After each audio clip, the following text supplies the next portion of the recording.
x suit la loi normale de paramètres 20, 2 au carré, mu sigma au carré. 20, c'est la moyenne.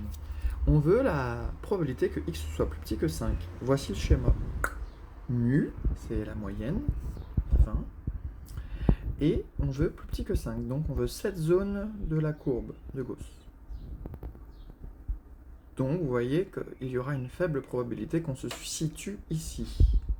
On veut plus petit que 5.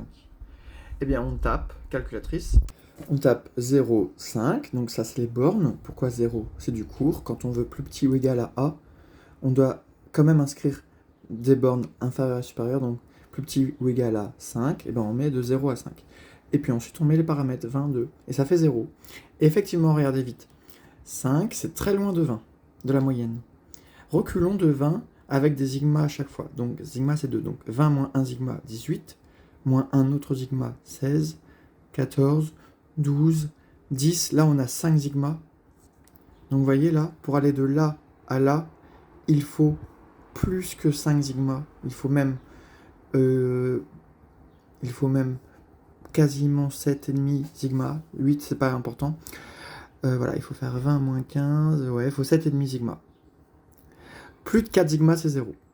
Donc la chance qu'on soit ici, là, c'est 0.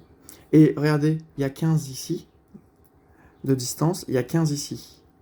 Il y a donc, par hasard, regardez, P de x plus grand ou égal à 35, c'est la même probabilité que plus petit ou égal à 5, parce qu'on est à 15 de la moyenne, 5 pour 20, c'est 15, et 35 pour 20, c'est 15 aussi. Donc l'air ici, c'est la même que là, l'air ici, c'est la même que là, et l'air ici, c'est donc la même que ici.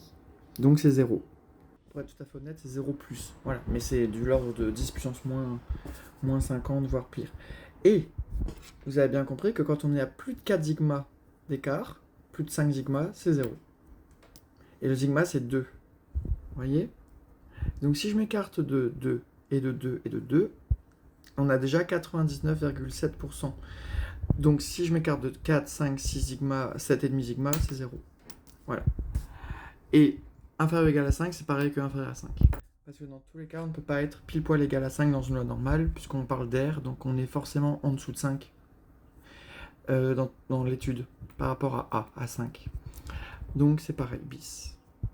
Mais dans la loi binomiale, attention, ce n'est pas pareil. Mais dans la loi normale, cette écriture vaut cette écriture. Et cette probabilité vaut celle-ci.